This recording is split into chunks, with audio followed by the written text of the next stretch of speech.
Hey everyone, I'm Armor Gaming, welcome back to my channel, and welcome to Monster Legends. Alright, so I finally have a monster analysis on Eisul, the newest and latest water legendary monster, the newest and latest taunt monster, and technically the newest mega taunt monster. So let's get right into it. This monster has a life stat of 43,430. He is officially the tankiest water monster. He actually beat Crowdson by over 2,000 points, and I'm actually going to compare him to other tanks from other elements because I think that's only fair. So Brutalis actually has a higher life than this monster. So does Soulhugger, Fatid, Calipium, Sergeant Hothead, Mephisto, and Dunraw. So those monsters are all tankier, but everyone else in the game, this monster beats. Even Francine Frank, even Treatapog, Igursis, Inquisitor Fullman, all of them, they are no match for Eisul's life stats. In terms of his power and his speed stat, 3421, I think power, that doesn't really matter, this monster's a tank. The speed stat is quite impressive, 3421, this makes him one of the fastest tanks in the game. So I just listed all the monsters that are faster than Eisul. Well, of those monsters I named, the only one that's actually faster than him is Soulhugger with a speed stat of 3454. So this monster has one of the tankiest life stats, but he's also way faster than the other tanks. Dunraw and Mephisto, for example, only have a speed stat of 3388. Sergeant Hothead has 3201. Calipium is another 3388. Fatid is 3069, very slow, and Brutalis is 3355. So we have a super tanky monster who's also the fastest of the tankiest monsters. So that is quite impressive. Moving on, this monster starts off with the taunt trait. So I guess you can best compare him to a Calipium or to a Corella Brutalis because they also have the taunt trait. That's how they start the game off. Now, the thing about this monster is that because he's a new monster, he has evolving traits. So if you manage to get this monster at rank 1, he gets freeze immunity, which is incredible because he's a water monster. So one of the main things he has to encounter are freeze monsters, or monsters that can freeze, and he's also in the winter book. So again, freeze monsters. And then I think it's better than the other tanks with that regard, with the exception of maybe Calipium, because Calipium starts the game off with Celestial. So Calipium from the get-go is immune to stun, mega stun, sunburn, and he has taunt. Whereas this monster, you need to get him to rank 1 to get the freeze immunity, and he gets the taunt from the get-go. But what makes this monster just incredibly stand out is the fact that if you get this monster to rank 3, is that you start the game off with a mega taunt. So just like Dunraw or Mephisto that started the game off with the mega taunt, although for them you get mega taunt unranked, you need to get this monster to rank 3. But at that point, he's going to have taunt, freeze immunity, and mega taunt, which is cool because not even Dunraw and Mephisto have taunt. And so even if the enemy manages to get rid of your mega taunt, you still have the taunt to protect your teammates from single target attacks. So it's mind-blowing how incredible that is.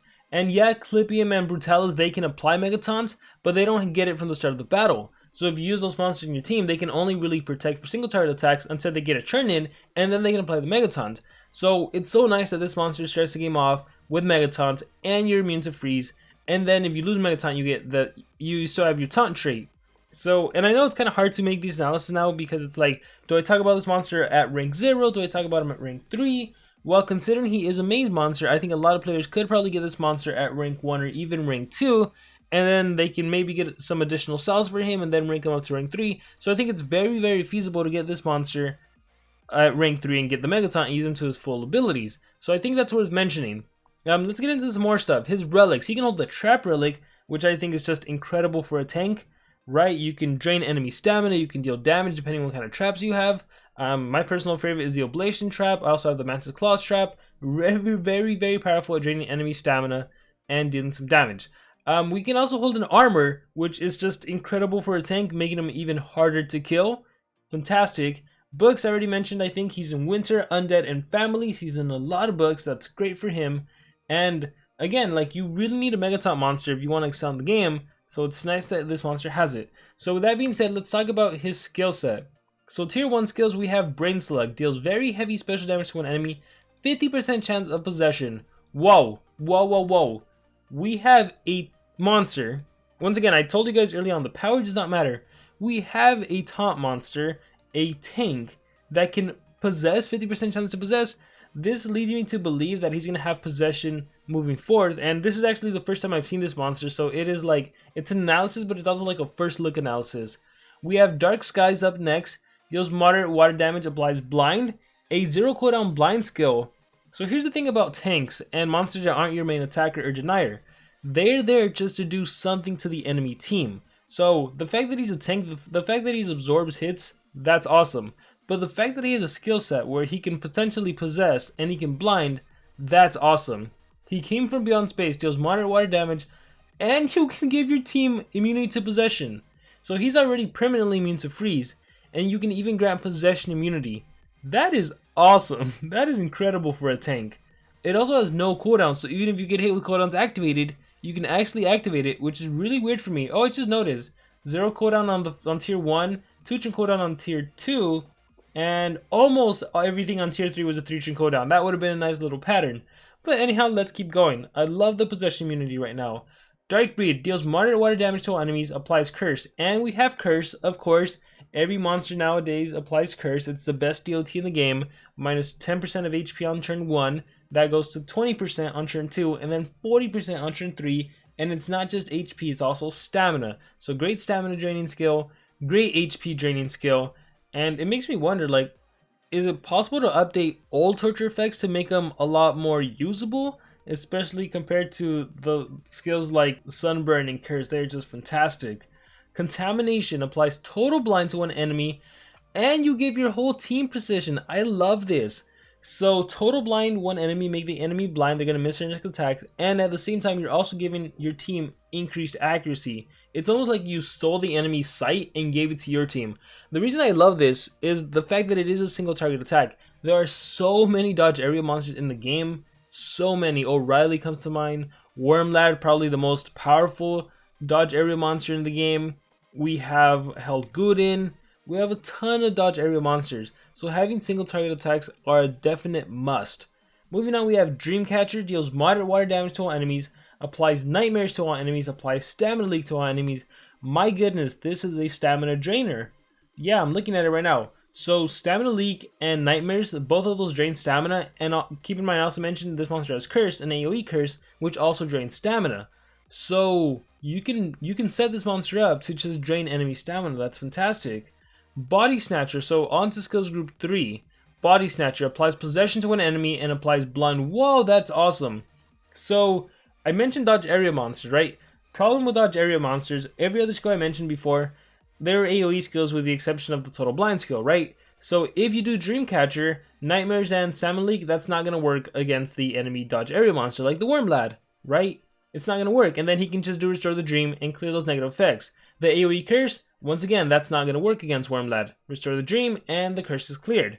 But with Body Snatcher, you can single target possess, so let me possess the Wormlad, and then you also blind the allies. How fantastic is that? That is an awesome skill. 2 turn cooldown, no damage. So yeah, you just possess one enemy monster you want and you blind the other two. Fantastic. Decoy applies Megaton to itself, there it is, and applies Damage Mirror. Whoa, this is the first monster to do that. So you can apply the Megaton to yourself, which you're going to need because keep in mind it's just a status caster, it will run out after a couple turns, and then you Damage Mirror. 50% of the damage you receive gets reflected to the enemy. The reason this is really cool is because keep in mind, you're absorbing 3 times the damage you would normally absorb. So, for example, let's say an enemy monster does an AoE skill that deals 10,000 damage. Well, because you're absorbing all of the attacks that would normally go to your teammates, you're absorbing 10,000 for your teammates, for each of them, so that's 20,000, and then your initial 10,000, so you're going to take 30,000 damage. But because you have Damage Mirror, you're going to be reflecting 50% of that. So I'm not entirely sure how it's going to work. I'm pretty sure that the one monster that does the AoE is going to be the one that absorbs all the damage. So if you take 30,000 damage, you're going to dish out 15,000 damage to the enemy monster that did the AoE skill. That is fantastic. Like, honestly, I am seeing situations where you can probably just do decoy, and then like the enemy attacker kills you. Like maybe the enemy attacker is so strong they OTK you, and then because you reflect 50% damage, you kill the enemy attacker that just killed you, and then you just have a reviver monster in your team, and you resurrect this monster back from the dead, and you're good to go. Man, that's incredible. And even if not that, right? Even if maybe your trap activates, maybe you lost enough HP to where you reflect, where you drain enemy stamina with your ablation trap, it activated, you dealt some damage, and you're good to go. I love it. I love it a lot. The Puppet Master is the final skill, deals heavy special damage to an enemy, applies Mega Possession. My goodness.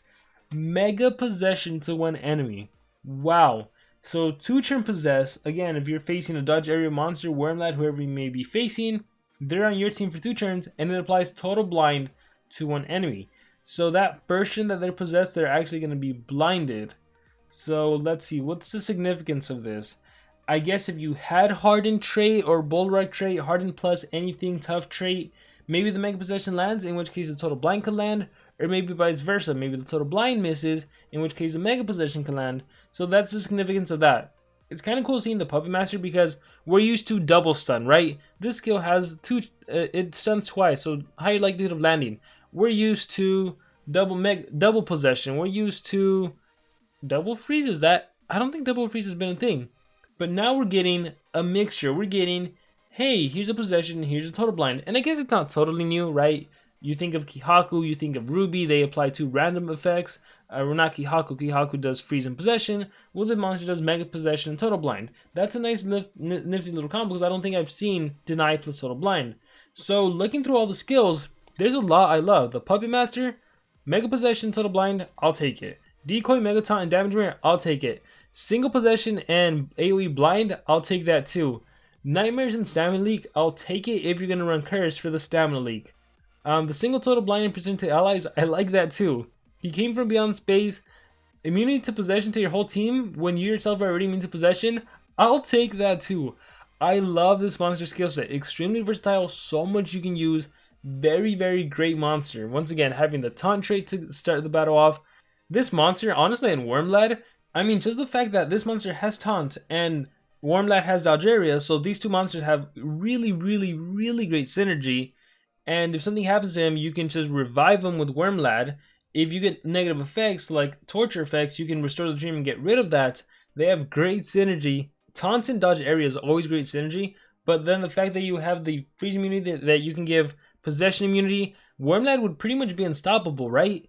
He has Celestial trait, so he can't be stunned, and then I guess only freeze would be an issue, but then they have to go through this monster first, and they can't single freeze this monster because he has a freeze immunity. They can't AoE freeze because that doesn't work on Wormlad. They're going to be a nifty little team combination. With that being said, we still have the ultimate, War of the World. This removes positive effects from one enemy. So bye-bye evasion, bye-bye skill mirror, bye-bye whatever. And 100% chance of killing one enemy. It'll literally instant kill. Guaranteed. Nothing can be done about it. That is fantastic. In terms of defense monster, I can definitely see this monster being played a lot. If anything, just for that small chance to ult. And you eliminate 1 coin from the enemy team. Just like that, snap of a finger, bam, instant kill. And it also heals this monster by 50%. So, making him even harder to kill. Wow, I love this monster. He's a fantastic tank. Like, ignoring the traits, to be honest, ignoring the fact that he has freeze immunity and status caster Mega Taunt, just his skill set is so darn versatile. The immunity to possession to your team, again, the torture effects, he doesn't need a high power. He can curse, he can nightmares, he can stamina leak. Incredible. And then the fact that he does have single deny, single target deny, Mega Possession Total Blind, or single possession AoE blind to the enemy team. Fantastic, I love it. And then you introduce the Mega Taunt element. Like, honestly, if this was a Clipium or a Brutalis that didn't have Mega Taunt to start off, he'd still be really great monster. The fact that you can get him to rank 3 and he starts the game off with Mega Taunt, absolutely fantastic, hands down, especially in the book season. This monster is going to excel. I would honestly categorize this monster as a must-have monster. He is fantastic. So with that being said, in terms of runes, you rune him like every other tank. Give him a single life, give him some team speed. Maybe you can do single life, single speed, and then a team speed. But he's basically there to tank attacks. Because he's there to tank attacks, I've even seen people run Brutalis with like 3 lives. And that's typically always partnered with like some dodge area monster, someone that can revive. So like Wormlad. So lots of things you can mess around. It's really good that we can swap out runes now. It's really great that we can swap out skills now, because this is the kind of monster that you're going to be swapping to fit the scenario. But again, he is fantastic. And with that being said, that has been my analysis on Eisul. Let me know in the comments below what you think about this monster, what you think about my analysis, anything you agree with, disagree with, any combos you can think of, any and all thoughts in the comments below.